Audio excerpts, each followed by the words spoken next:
Welcome back. So in our last video, Aeneas finally founded his city, which was called Lavinium. He ruled there for 3 years and then died peacefully in his sleep.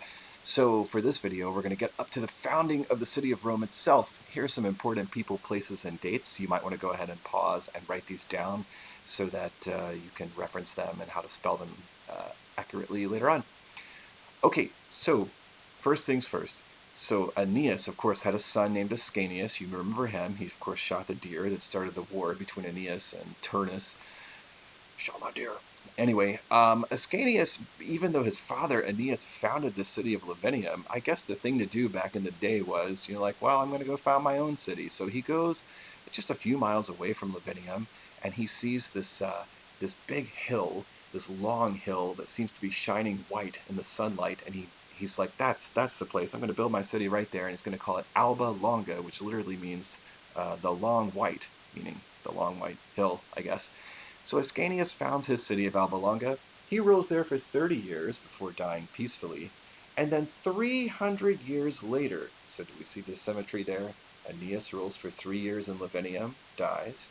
Ascanius rules for 30 years in Alba Longa, dies. And then fast forward 300 years, oh so convenient, and still in the city of Alba Longa, we have a king named Numitor. And he's a good king. Now Numitor's wife has died, but Numitor does have a daughter who is about 15 or 16 named Rhea Silvia. And he also, however, has an evil brother, younger brother named Amulius. And here's where the story gets awful. Amulius kicks Numitor off the throne. So it's a coup attempt. He basically just bribes the palace guards with money, lots and lots of money. Hey, we're just going to get rid of Numitor. I'm going to be the king. You okay with that? And they're like, sure, if you pay us enough. And so, boom, kicks Numitor out. So Numitor is off like wandering around in the forest somewhere without a kingdom. Just tuck him away in your head.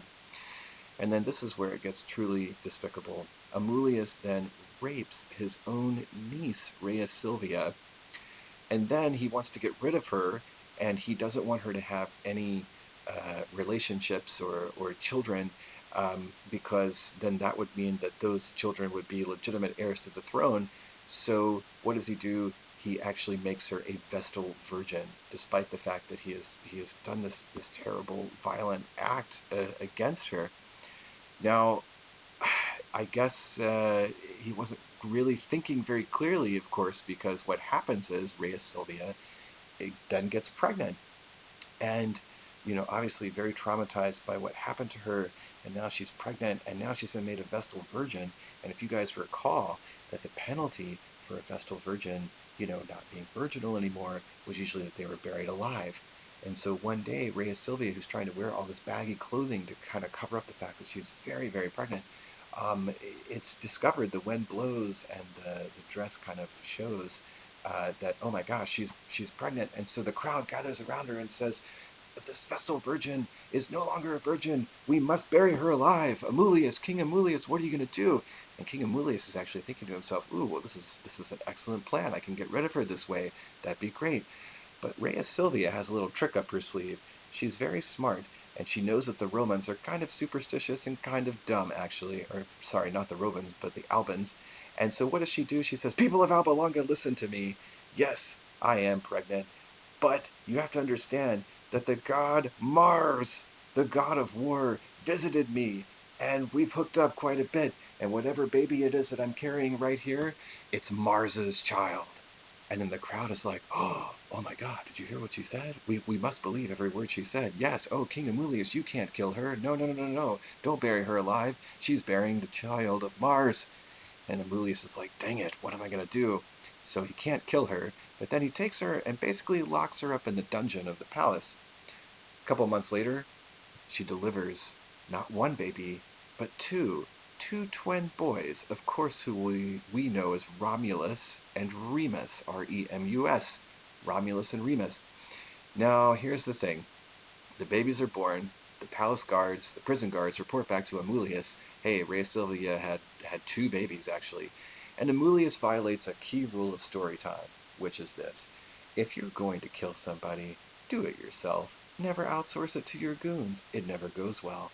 But he doesn't listen, and sure enough, he tells two of his prison guards, I want you to take those two babies, I want you to take them down to the Tiber River, and I want you to throw them in. And the two guards take the babies, they leave the palace, and they walk towards the Tiber River, and they get close to the river, like at the river bank. And they're like, good enough. And they lay the babies down, and they turn around and walk back to the palace. Now, the Romans have two versions of what happened next, and they both revolve around a key word in Latin. So version number one, which is the story that they like to tell themselves for national pride and all that stuff, is that a lupa, L-U-P-A, a lupa, which is a she-wolf, came along, found these two twin boys who were starving, and nursed them, and essentially raised them. They're kind of like feral children, I guess. So this symbol right here of a she-wolf nursing two twin boys, I mean, that is the symbol of the city of Rome even today, and has been for 2,000 plus years. I mean, it's even on like the manhole covers of the sewer system in modern Rome. There it is, along with SPQR, which is usually written underneath it. So that's the version that the Romans like to tell themselves, at least in public. But even the Romans would admit in private that this story was a bunch of BS, that this is the story that probably happened. Okay, so a shepherd named Faustulus happened to be walking along, and he heard some crying, and he walked over and he saw right underneath a tree on the banks of the Tiber River, he saw these two twin boys, and he scooped them up and thought, oh my gosh, somebody abandoned these kids, I'm going to take them home. So he goes and takes them home to his wife. His wife's name is Acca Larentia. And he says, hey, I got these kids. And she's like, where'd you get them? And he's like, don't ask, I just got these kids. You want to raise them? And she's like, sure, okay, let's do it. Wow, look at those fat babies. Anyway, here's the thing. Acca Larentia, before she settled down with Faustulus, was actually a prostitute. And the word for prostitute in Latin is lupa, L-U-P-A, the she-wolf. So we think what happened is, in early Roman times, people were like, hey, you know what? Because, people gossip. They're like, hey, that lupa all of a sudden's got two kids. You see that? Oh, there goes the lupa. And somehow along the way, people forgot that lupa meant prostitute, and they just assumed it meant like a literal she-wolf. Anyway, um, they raised these two boys as their own, named them Romulus and Remus, and when they're about 15 or 16 years old, Faustulus sits them down one day and says, look, I have something to tell you. I'm not really your father, and Acca Larentia is not really your mother either. Truth be told, I found you right next to the Tiber River about 15 years ago underneath a tree, and around that same time it was rumored that the princess of the town of Alba Longa, a woman by the name of Rhea Silvia, that she had twin boys, and that the king didn't want her to have those boys, and the rumor was that some soldiers dropped the boys off. So I think, Romulus and Remus, that you were actually the children of the princess of the town of Alba Longa, which means that you are the rightful heirs to the throne of Alba Longa. And the first question they ask is, well, where's our mother? And Faustulus says, well, after you guys were born, your mother was never heard from again. And the rumor was that she basically was starved to death in the prison, of the palace by the king, King Amulius.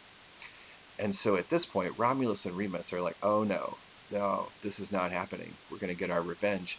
Please don't ask me any logical questions. But somehow they go to the city of Alba Longa. Somehow they get an audience with King Amulius, who happens to be their father slash great uncle.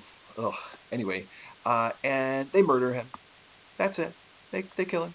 Then they go out into the woods and they find Numitor, who, of course, is the rightful king of Alba Longa, who happens to be their grandfather slash great uncle.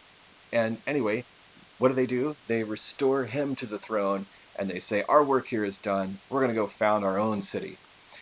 And so, here we have it. They decide to found their own city. Now, at this point, they have like little posses of men who have, were really inspired by the fact that they killed the evil king. And so they've got these posses of men who follow them. And they ask their, for all intents and purposes, their real father here, Faustulus, they say, hey, Dad, where did you find us?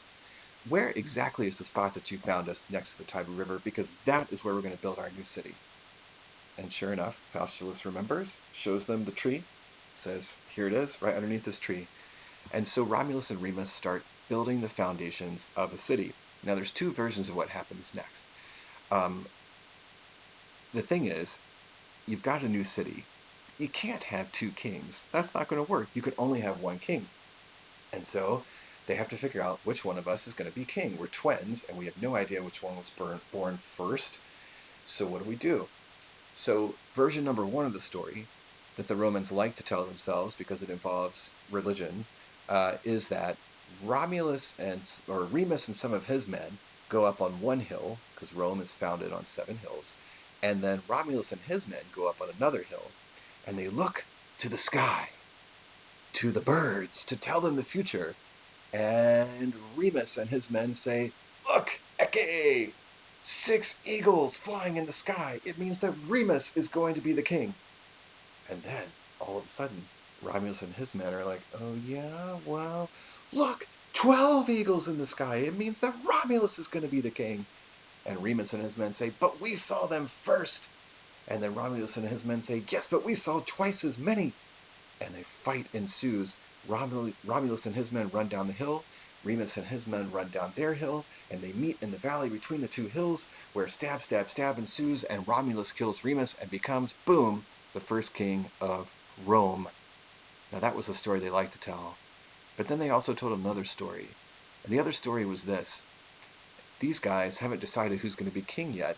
They're just building the walls of their town. And Remus is an exceptionally fast wall builder. And he's built a wall that's about 6 feet tall. And then he goes over, takes a break, goes over and looks at Romulus. And Romulus is like Yertle the Turtle or something, building his wall. It's like slow but steady. It's very, very small, but it's very well made. And Remus looks at Romulus and says, "What?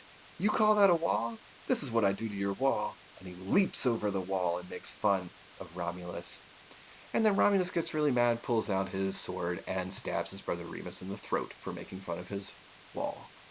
Wow. So, whichever story you believe, whether or not it's looking up and seeing eagles in the sky, or whether or not it's jumping over a wall, or whether or not it's this one, which is some sort of weird combination of both of the stories, but there's a spear involved, whatever, and then these guys are like, "Hey, what? The Romans believe that this event occurred on April the 21st, 753 BC. Romulus killed Remus, and boom, the city of Rome is formed. What does that tell us about a culture, by the way, that their founder killed his brother to establish a city, and that these 2 brothers, by the way, were basically children of incest? I mean, there's all kinds of other weird things that we could say and dissect about the Roman psyche based on these stories. We'll have to wait till we see each other face to face to do that sort of analysis. But anyway, that is story time.